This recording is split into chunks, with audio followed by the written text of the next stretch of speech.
तरीके से आपकी के ऊपर जो देशद्रोह का मुकदमा दर्ज था उसमें अब सुप्रीम कोर्ट से जो राहत मिली है, क्या कुछ शर्तें रखी गई हैं इसको लेकर के? नहीं, अभी मैंने ऑर्डर तो नहीं पढ़ा है, लेकिन हाँ, सुप्रीम कोर्ट का जो फैसला है वो मेरी गिरफ्तारी पर रोक का है और ये मेरे लिए बहुत सुखद खबर है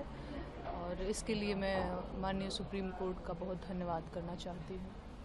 जिस तरीके से अभी तक जो पुलिस की तरफ से कोर्ट में रिपोर्ट दी जा रही थी कि आप विवेचना में सहयोग नहीं कर रही हैं, आपको नोटिस दी गई थी, लेकिन आप जिस तरीके से एकाएक हजरतगंज थाने भी पहुंची थी अपने बयान दर्ज कराने के लिए, तो क्या उसके बाद किसी तरह के कोई बयान आपके दर्ज किए गए हैं अब तक?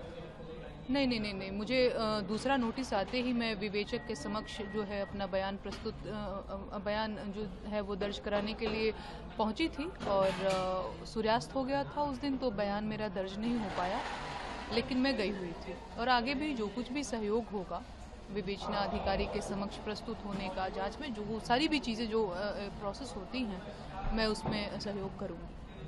फिलहाल जिस तरीके से आप लगातार कोर्ट के चक्कर भी लगा रही थी गिरफ्तारी के रोक के लिए, अब फिलहाल राहत मिल चुकी है, लेकिन ये जो मुकदमे की शुरुआत की बात की जाए तो ये पूरा मुकदमा किस तरीके से आपके ऊपर दर्ज हुआ था जो देशद्रोह का?